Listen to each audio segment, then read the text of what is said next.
Welcome back, Seth Bling here. Today we continue my quest to create a custom 360 card Mario themed Magic the Gathering cube. I myself am designing 360 new Magic cards that are intended to be drafted and played together as a cube.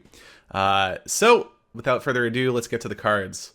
I've made a lot of changes. I did some playtesting on last Friday with my buddy Dave Guskin, who used to be a Magic the Gathering card designer at Wizards of the Coast, and he gave a lot of great feedback. And then I did some more playtesting, and so I've made a lot of changes based on the playtesting. And so we're gonna get to that today. Several mechanics have changed, and let's start with Super. So Pauline was a card I had previously in the set. She was previously just a 1/1 for 1 with Super. Just basically, it's what they call a French vanilla card. It just has a keyword mechanic and nothing else. But Super has changed. So Super used to be what's called an activated ability. You would sacrifice an aura attached to the creature and it would gain hexproof and indestructible until end of turn. The way it's worded now is, if this creature would leave the battlefield while enchanted, exile it and return it to the battlefield under its owner's control instead. So this has a lot of the same flavor as the old way that Super worked. If you have an aura attached to a creature, basically it prevents the creature from dying, but you lose the aura. So it's very flavorful for a Mario type game, right? You lose your power up when you take a hit. There are some pretty big differences in how this actually plays out. With the old way of doing it, you could sacrifice one aura, but keep the rest of the auras attached to that creature. Auras being like enchant creatures. Now you can't do that. If the creature would die or would get returned to hand, or if it would get exiled while it's enchanted, basically it leaves the battlefield and comes back and all of the enchantments fall off. So that's various games work differently, various Mario games. Some games you go from like Fire Mario to Big Mario if you take a hit, and some games you go from Fire Mario to Small Mario if you take a hit. So they sort of each have their own flavor, like capture their own flavor of different games. But this captures the flavor of going from Fire Mario to Small Mario. But I think this works a lot more intuitively in a lot of situations. Like, say you enchant Pauline with a +2/+2 enchantment. Well, Pauline will also get +2/+0 from her own ability. So +2/+2 and +2/+0 added to 1+1 added to 1/1. That's a 5/3. If you get into combat with a 5/5 as Pauline with a +2/+2 enchantment, she's a 5/3. You'd expect her to sort of like trade with the 5/5, but then Pauline would lose her enchantments. But with the old way of doing it, you had to actually sacrifice the enchantment before she would deal and receive damage to give her indestructible. And so if you sacrifice the enchantment, she goes back to being a 1/1, and she doesn't kill the 5/5. She just sort of bounces off of it and loses her enchantment. And I think that's pretty counterintuitive. If you have a 5/3 in combat, you kind of expect it to kill a 5/5. And there's some other weird things, like, let's say you pointed shock at Pauline while she's enchanted with this enchantment. So she's a 5/3, you deal 2 damage to her, and then you block her with any creature, or even just point another shock at her. You would expect that she would just lose her enchantments, be indestructible, prevents the shock from killing her, the second shock. But there's this weird timing issue of when you sacrifice the enchantments, between sacrificing the enchantment and her actually gaining indestructible, she would actually die from the 2 damage that was already marked on her from the first shock. Anyway, it's just sort of weird counterintuitive stuff. I think this is a lot more intuitive. It doesn't promote aura stacking, but that's okay. I can just balance around that. And so instead of being a vanilla 1/1 that encourages aura stacking, she's a 1/1 that encourages you to have a single aura, but still gets pretty good value for a 1/1 that's enchanted. And if she loses her enchantment, she goes back to be a 1/1, but she's still a really good target for another power-up. Anyway, it's a big change. It's going to affect pretty drastically how I design for Super, but yeah, I think it's a much better way to represent this ability going forward. I think it's going to lead to a lot less misplays and feel bad moments where you don't really understand, you misunderstand what's happening and you lose both your creature and your aura, that sort of thing. All right, so let's move on to Bowser King Koopa. So I modified this card a lot. I also changed the spawn mechanic. So previously spawn had a cost and a number. And the cost was how much it cost to spawn tokens, and the number was how many tokens you got. Now, spawn on every single card that it appears on costs 1 mana of any color, and it always makes 1 minion. So this is sort of like Adventures from Eldraine. You spend 1 mana, you make a token, and you can. The Bowser is sort of like on an adventure. The flavor here is not that he's on an adventure. The flavor here is that he is like at the end of the level, and you know you're in like in his level. You know that you're in Bowser's castle, and you're gonna fight him eventually. That's the flavor. So this change makes the mechanic a lot more simple. Basically, reducing the complexity of the set is really important to me.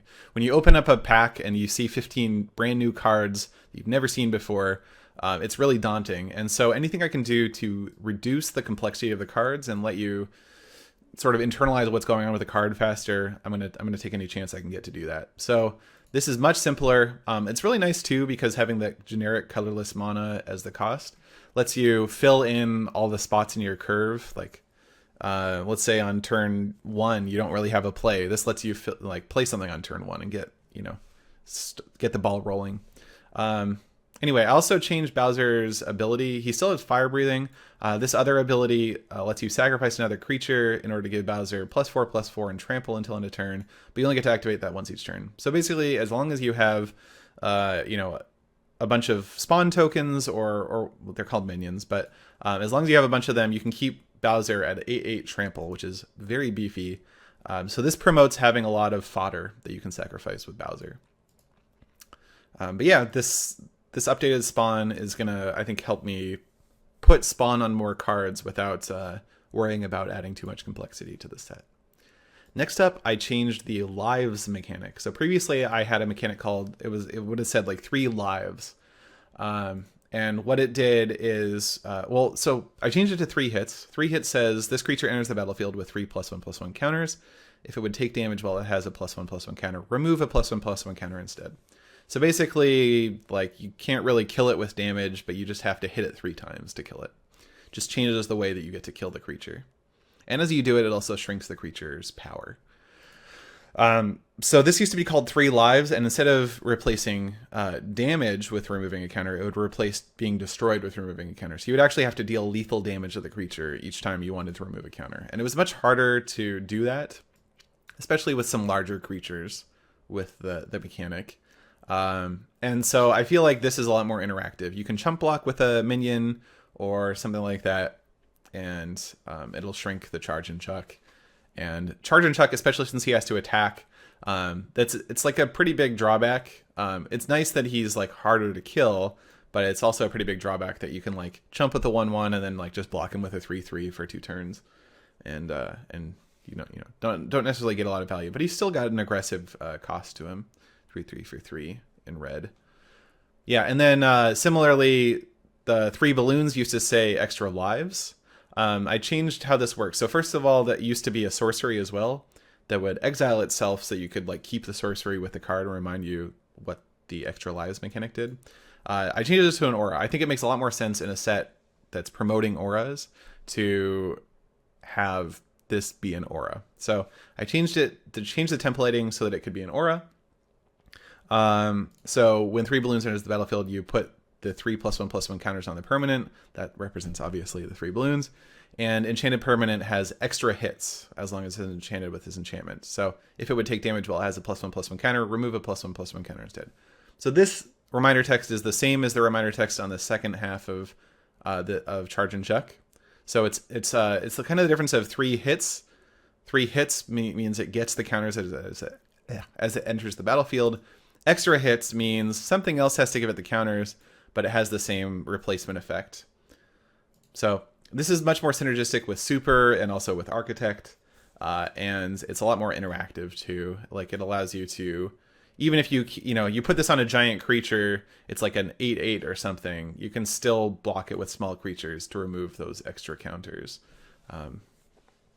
It's just more interactive this way and better for the set. Next up, I modified Trafficlakitu quite a bit. He used to have like an ability that would reduce crew costs, and he also had an activated ability that you could use to return vehicles from your graveyard to your hand. It was a little bit complex, and so I changed it. So when Trafficlakitu enters the battlefield, you want to return target vehicle from your graveyard to the battlefield. If you do, you lose 2 life.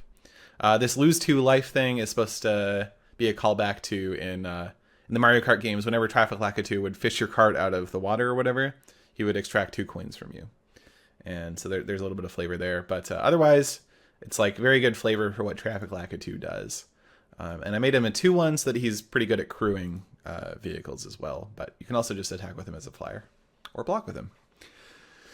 Next up is Invisible Block. I've been kind of struggling with what to do with this card.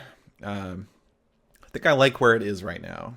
So it's kind of always, or not always had this ability, but this is the ability that it had previously. When Invisible Block enters the battlefield, you may tap target creature. The idea is, the creature is trying to jump over a pit or whatever, and there's an invisible block that it didn't see, and it kind of prevents it from attacking for the turn, or maybe blocking. This Architect ability is what I've been struggling with, but I like where it's at now. So tap, draw a card, then discard a card. Activate this ability only if there are 4 or more card types among permanents you control.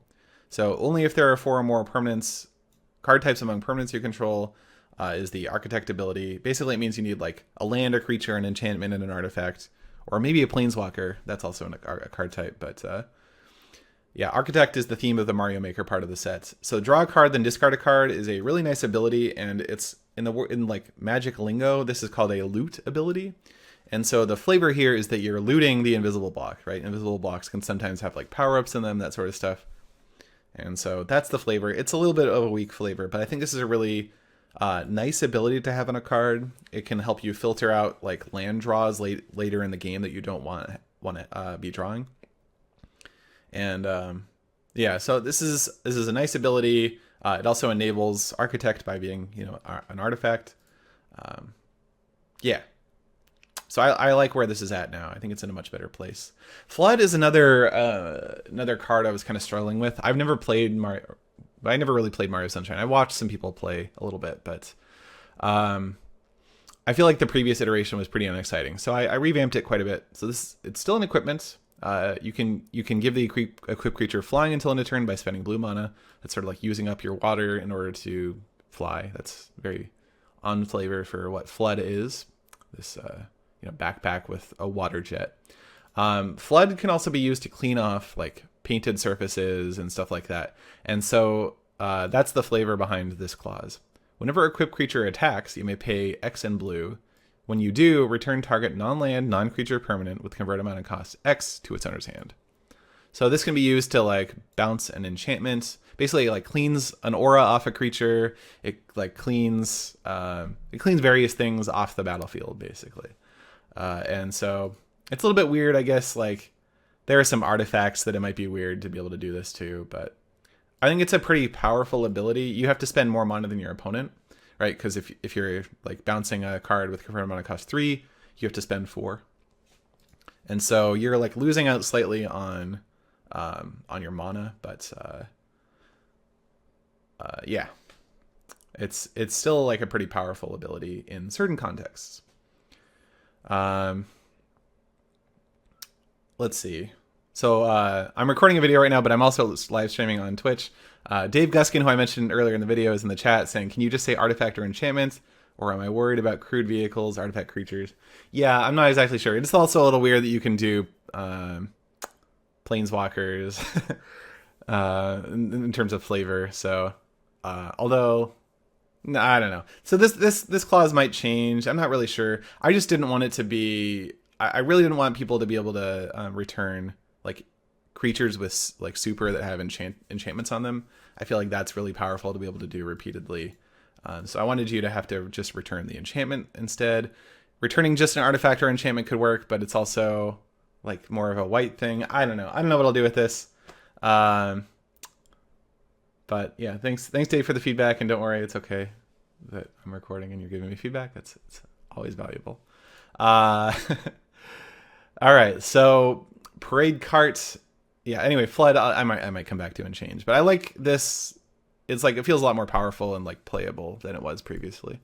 Parade cart's another card I changed. This is supposed to be one of the like linchpins of the Mario Kart theme in the set, and I feel like it's in a much better place now. So it's a 4/4 vehicle for 3 with crew 2. So those stats are not anything that great, but it's got this ability, 3 and a blue, each vehicle you control becomes an artifact creature until end of turn. And so this ability is really nice. It crews all your vehicles, and it's really flavorful too, right? Like you have this parade going on. You don't need to like crew your vehicles. Just we're parading. Don't worry about crewing them, right? And so this keeps the parade going. It also combos really well with the second ability and with other cards in the set that have this pursuit mechanic, because it lets you play vehicles without playing creatures. So pursuit says basically if an opponent controls more creatures than you get some benefit. In this case, it's at the beginning of your upkeep, draw a card and lose 1 life. And so you can this really lets you push the pursuit part of the set. And pursuit is sort of supposed to be like a catch-up mechanic, which is which is like an important part of Mario Kart, right? You get better items if you're farther behind, helps you catch up.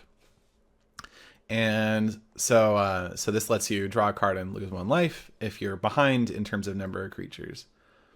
So I feel like this is much better glue for the vehicles part of the set than the card was before, and I'm like pretty happy where this is at now. Hammer Suit's another card I changed. This previously had like 3 activated abilities and 3 colors, and they weren't quite symmetric, but kind of symmetric.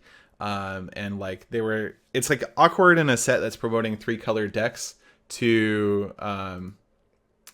sorry, I have to time out somebody in chat, or I can ban him. Sure. It's pretty awkward to like ask somebody to want to pay multiple of a single color of mana in a 3 color deck. And so this doesn't do that anymore. So Hammer Suit is like sort of a protective card, but sort of an offensive card. Double Strike kind of does both of those things. It protects the creature by letting it kill any combatants at first strike damage, but it still lets you, deal extra damage with your hammers. And then also Hammer Suit lets you, hit things that are above you by throwing the hammer up.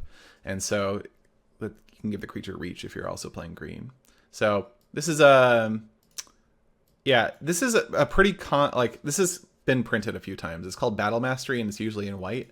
But in this set, I think it's better where you have the super mechanic. So like you're not losing as much value if your creature gets removed after enchanting them with this and stuff like that. And also Battle Mastery, which is 2 and a white for just this ability. You get some bonus value out of being able to gain reach. Anyway, we'll see how this plays, but I think this is a simpler card that's just like doesn't ask as much, that's like contrary to what the set is trying to do. Next up, we have a cycle of Yoshis that matches what green Yoshi does.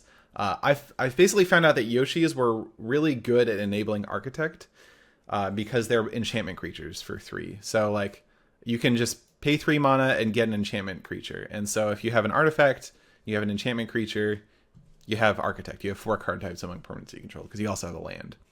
And so I wanted to print these a cycle of these at least in blue, green, and white, which are the colors that are Architect. And so and then Bestow is also really good with Super, especially with the new version of Super. So Super, remember, now says if this creature would leave the battlefield while enchanted, exile it and return to the battlefield under its owner's control instead. So if you play Blue Yoshi on, say, Pauline, she will get +2/+2 and gain flying. That'll make her a 5/3, including this effect, with flying and trample. And if she would die for any reason, she gets exiled and returned to the battlefield, and you get to keep Blue Yoshi because that's how Bestow works. And so you like kind of don't lose any cards in exchange for, your opponent's removal spell or whatever happened to Pauline. Maybe she died in combat or something. Now, I mean, 5 mana is a lot to, pay for a creature. So, I don't know. Maybe it's too powerful. Maybe it's fine. Hopefully it's fine because I like the synergy there. But yeah, I think it's a cool synergy, and it's good for both Architect and for Super. So we'll see how it is. So Blue Yoshi is +2/+2 in flying. White Yoshi is a 2/2 in first strike. And you can play it as either the creature or as the Bestow as an aura. Red Yoshi, 2/2, and this is, again, that fire-breathing mechanic that Bowser has. Red Yoshi gets +1/+0 until end of turn. If it's an aura, enchanted creature gets +1/+0 until end of turn instead. So that's very on flavor for Red Yoshi, right? Shoots fireballs.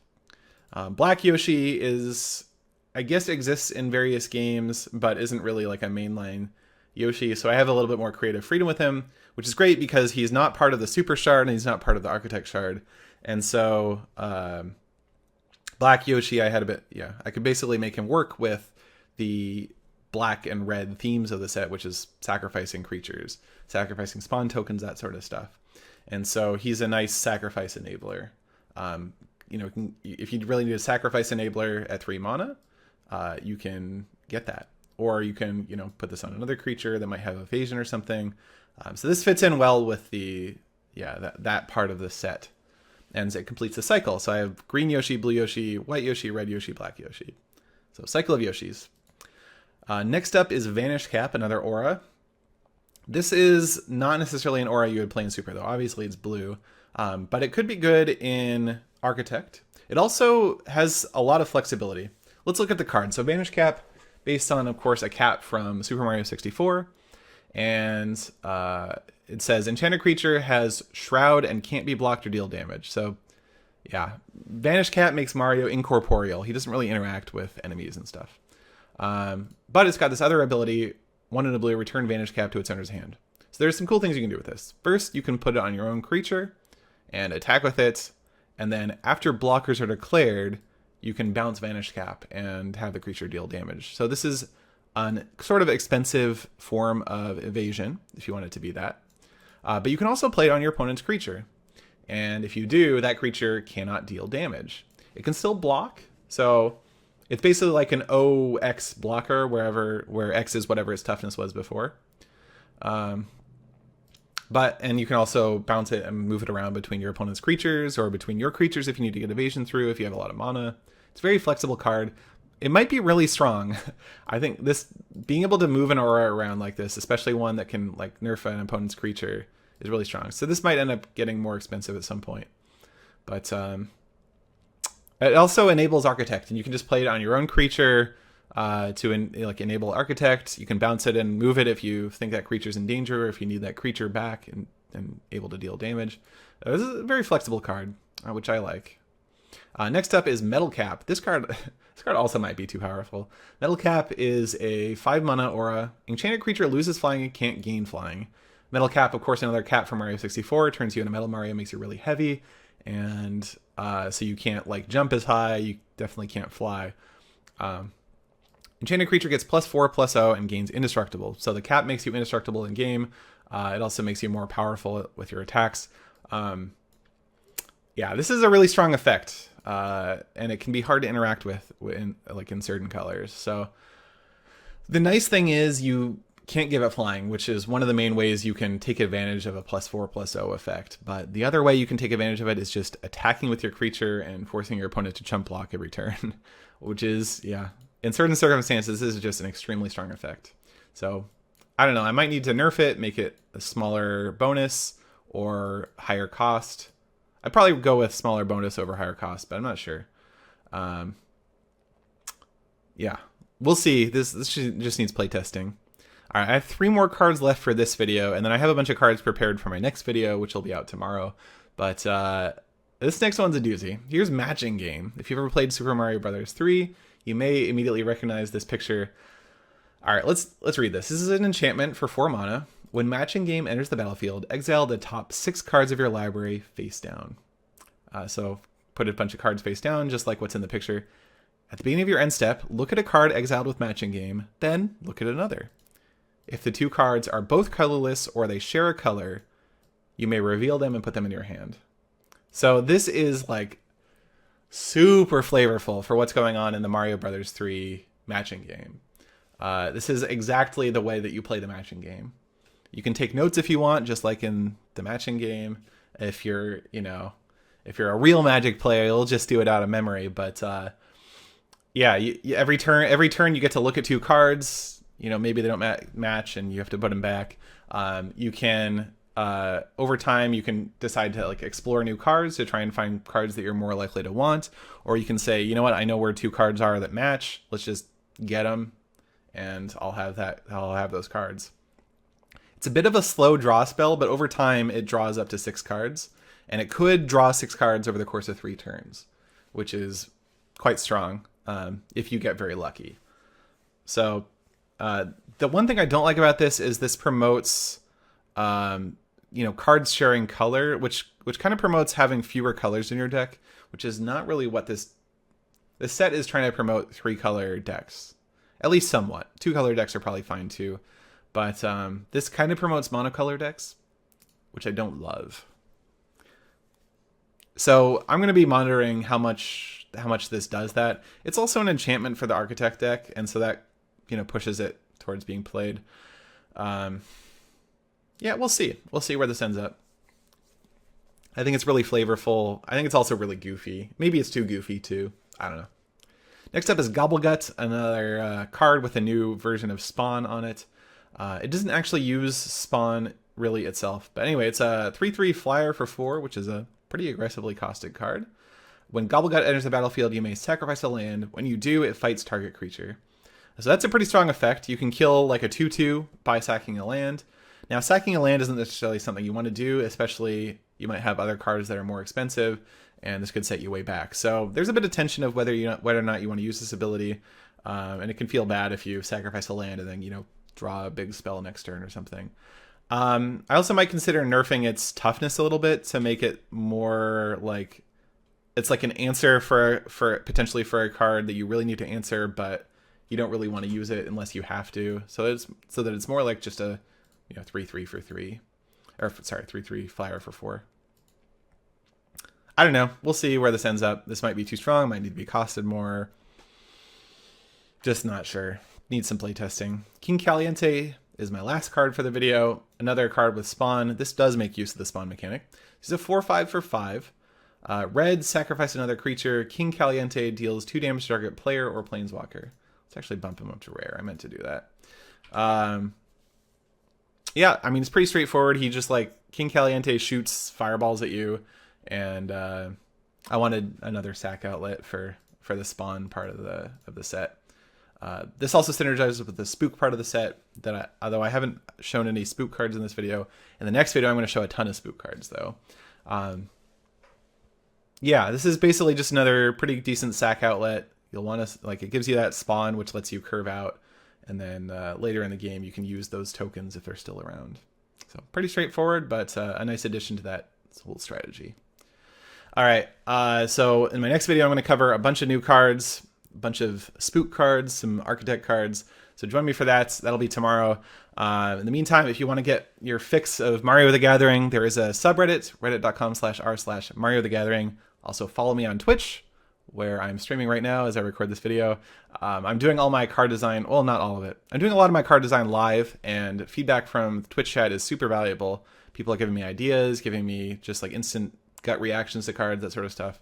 And it's great. It's really helped the set design a lot. But yeah, thanks for watching.